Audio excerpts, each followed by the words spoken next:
She stood on that cold sidewalk every night, singing for spare change while wealthy diners ignored her. But one evening, the restaurant owner himself stepped outside.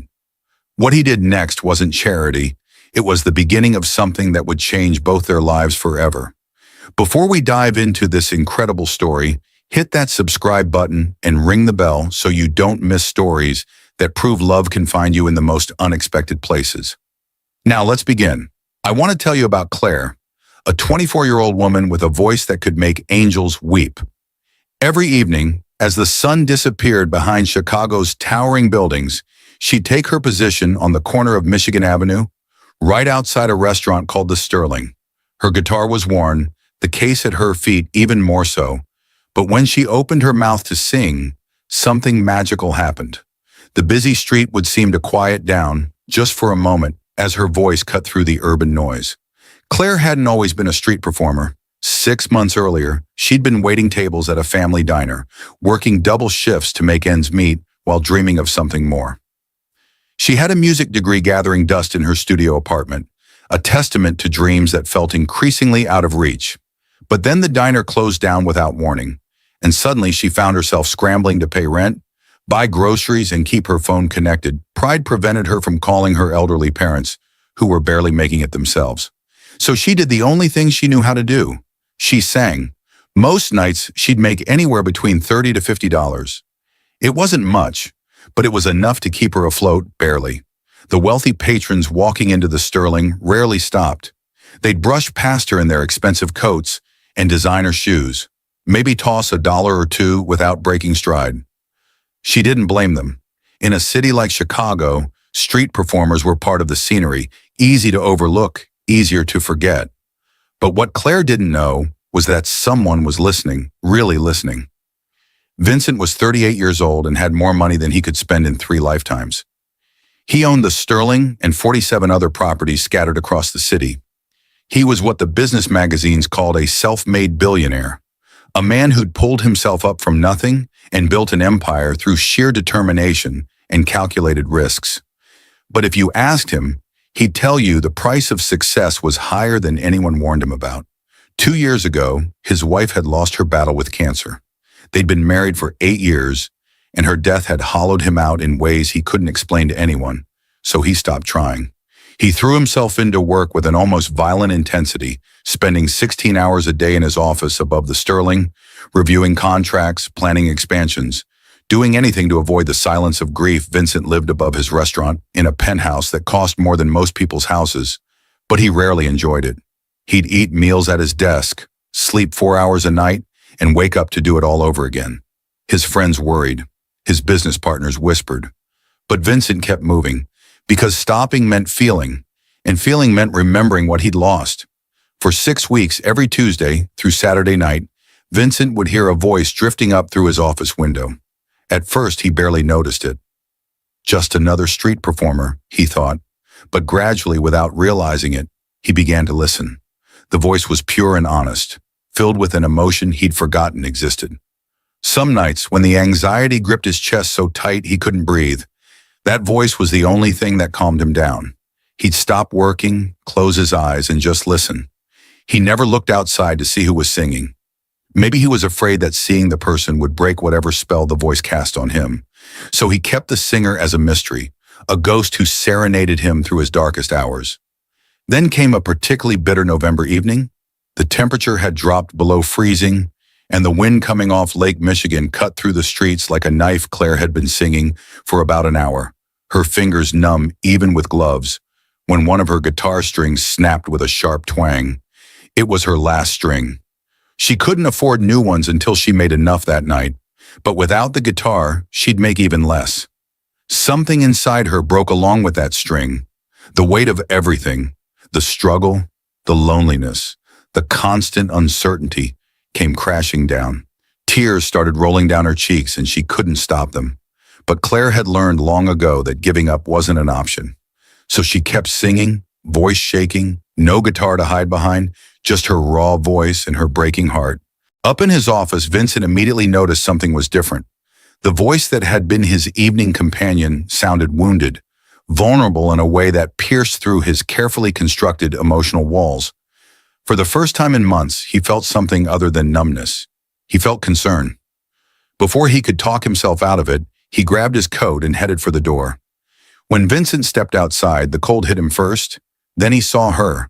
The woman with the voice that had saved him on countless nights was young, standing there with tears frozen on her cheeks, singing like her life depended on it. He approached slowly, not wanting to startle her, and when she finished her song, he spoke. "Excuse me," he said gently. "Are you okay?" Claire looked up, embarrassed to be caught crying, and started to apologize. But Vincent held up his hand. "Please don't apologize. I've been listening to you sing for weeks now. From up there," he pointed to his office window. "Your voice, it's been the best part of my days. I heard something different tonight, and I had to check if you were all right."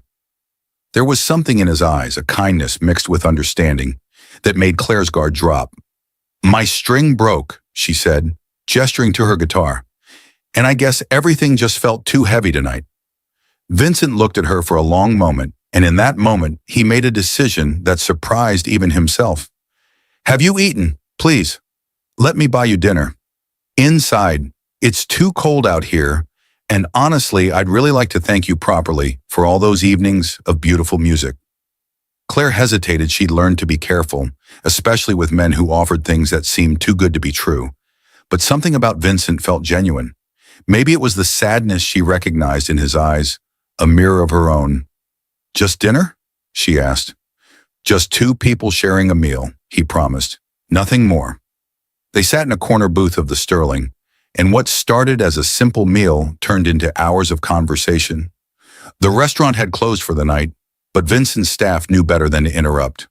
Claire told him everything, about her music degree, about her parents struggling in a small town downstate, about losing her job and her pride and nearly losing hope. Vincent listened in a way people rarely did anymore.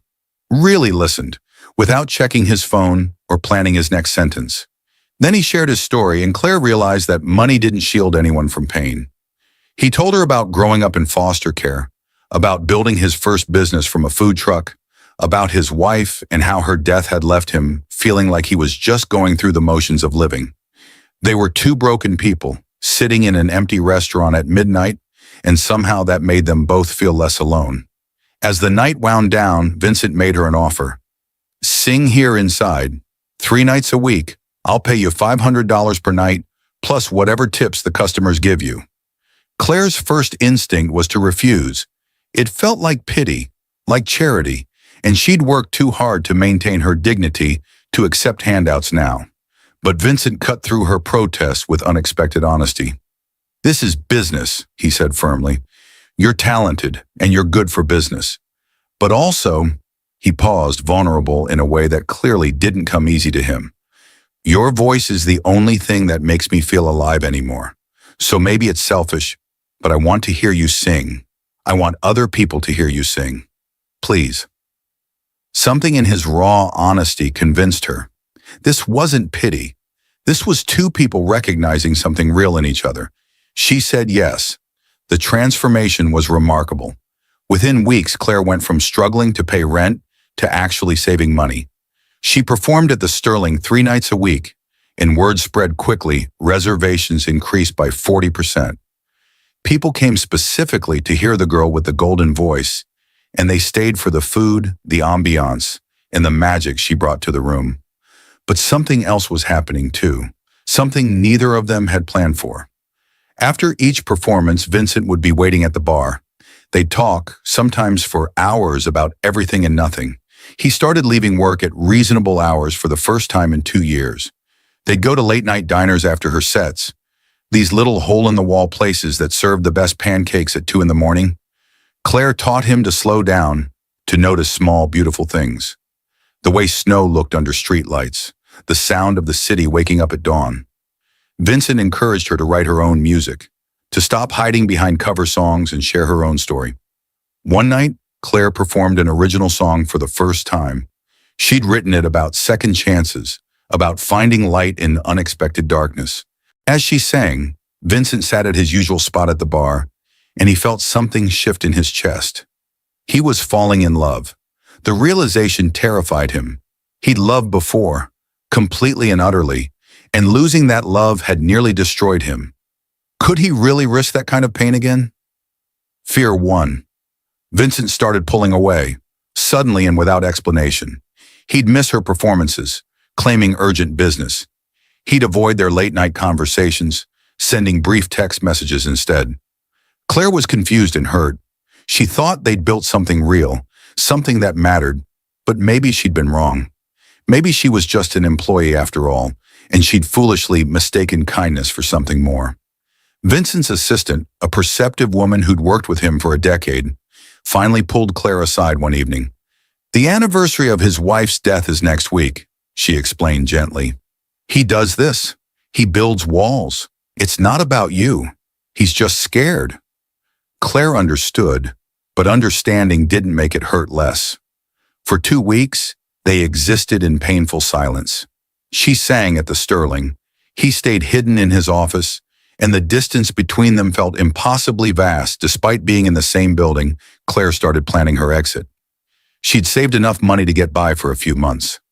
Maybe it was time to leave Chicago, start fresh somewhere else, somewhere that didn't remind her of what she'd almost had. She scheduled her final performance for a Saturday night, though she didn't tell anyone it would be her last. The restaurant was packed, every table full, and as Claire took the small stage, her heart was breaking. She poured everything into her performance that night, all the hope, the disappointment, the love she'd never gotten to express. She was halfway through a song when she saw movement in the crowd. Vincent was walking toward the stage, and in his hands was a guitar. She faltered, nearly missing a note, but kept singing. He stepped onto the stage beside her, and without a word he started playing. He wasn't great. His fingers fumbled on some chords, and his timing was off. But he'd been practicing. For weeks he'd been secretly practicing, learning to play, learning her songs. They performed together, and it was imperfect and beautiful and everything that mattered. When the song ended, the restaurant erupted in applause, but Vincent only had eyes for Claire. He took the microphone, his hands shaking slightly, and did something he never did. He spoke to his customers. "I built an empire," he said, his voice carrying through the silent restaurant. "I built it from nothing, and I thought that made me successful. But I forgot how to live in it. I forgot what any of it was for." He turned to Claire, and his eyes were wet. "This woman, she didn't just sing in my restaurant. She reminded me what it felt like to be alive, to feel joy, to feel hope, to feel anything." He took a breath, steadying himself. "I've been scared, terrified actually. I lost someone I loved more than life itself, and I swore I'd never risk that kind of pain again. But I'm more scared of losing you, Claire. I'm more scared of looking back on my life and knowing I let fear win." The restaurant was completely silent now. You could hear a pin drop. "I don't need you to sing in my restaurant," Vincent continued, his voice breaking. "I need you in my life, not as an employee, not as entertainment, but as my partner, as the person I want to wake up next to, the person I want to share all those late-night diners with, the person who makes me believe in second chances." Claire was crying now, tears streaming down her face, but she was also laughing. All the pain of the last 2 weeks dissolved, replaced by something so powerful it made her dizzy. She grabbed the microphone from his hands. "You absolute fool," she said, her voice thick with emotion. "I never wanted your money. I never wanted this stage or this job or any of it. I just wanted you to see me, really see me, and you did. You saw me when I was at my lowest, when I had nothing to offer but a broken guitar and a voice. You saw me, Vincent. That's all I ever needed." They came together in an embrace that felt like coming home, and the restaurant erupted. People were standing, applauding, some crying, all of them witnessing something rare and precious. Two people finding their way back to love, despite every reason to stay safe. 6 months later, Claire released her first album. It was funded by Vincent, but every song was purely hers, her words, her melodies, her story. The title track was called The Sterling, and it told their story in a way that made listeners believe in love again. Vincent started a scholarship fund for struggling artists, young musicians who needed a chance the way Claire once had. They got engaged on a cold November night, Exactly 1 year after he'd first walked outside to find her, Claire still performed at the Sterling twice a month. Not because she needed to, but because that corner stage was where everything changed. Where a broken girl met a broken man, and together they figured out how to be whole. Sometimes the most valuable things in life are found in the most unexpected places. A voice on a cold street, a moment of courage, a choice to step outside when everything tells you to stay hidden. If this story touched your heart, show some love by hitting that like button. Subscribe for more incredible stories about love, hope, and second chances. Drop a comment telling us, do you believe in unexpected love? We'll see you in the next story. Until then, keep believing in the beautiful surprises life has waiting for you.